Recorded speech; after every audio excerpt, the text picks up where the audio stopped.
Hi, for my post, I chose a story from the Culture Shock section, Different Shades of Black Identity, in the reading. So in the story, Amy is a student at Lincoln University. She's light-skinned, pretty quiet person, and she's introverted, so she avoids eye contact a lot of the time just because she's shy. Instead of people picking up on that, they kind of just assume that she's stuck up, or she thinks she's better than everybody else. And because of that, she kind of gets judged and then ostracized socially.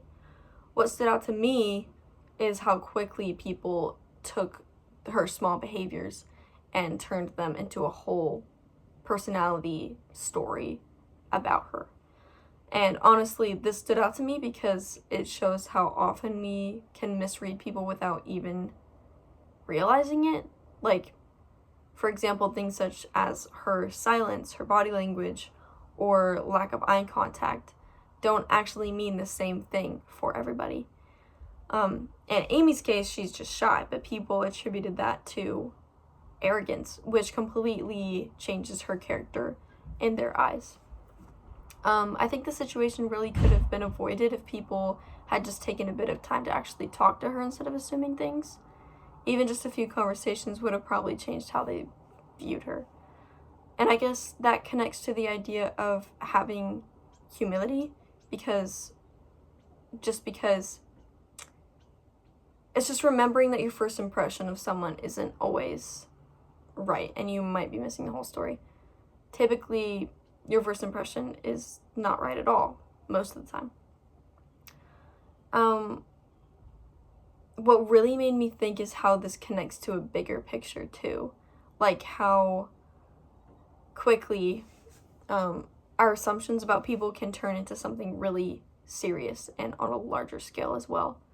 I thought of Rwanda in the colonial period, obviously a much more serious issue, but during that time, Belgian colonials made the difference between Hutus and Tutsis a lot more rigid than they originally were. If I'm saying those wrong, please forgive me. They classified people and later introduced identity cards that basically locked people into fixed groups.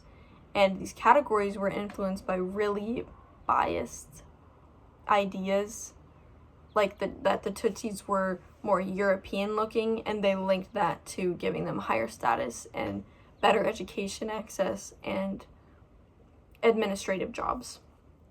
I got this from a source that the colonial and political systems in Rwanda actually helped create and solidify those ethnic categories, making them more fixed and more important over time than they originally were, calling for a huge divide between the two. And obviously that situation is way more extreme, but the connection I see that in both cases, people get reduced to labels, whether it's someone being stuck up or seen as stuck up because they're quiet, or entire groups of people being categorized in really rigid and harmful ways, and those labels end up shaping how they're treated. So yeah, my main takeaway is just that assumptions about people actually matter more than we think. Because even small ones can lead to misunderstanding or exclusion, and on a larger scale, they can contribute to a lot of harm within that society.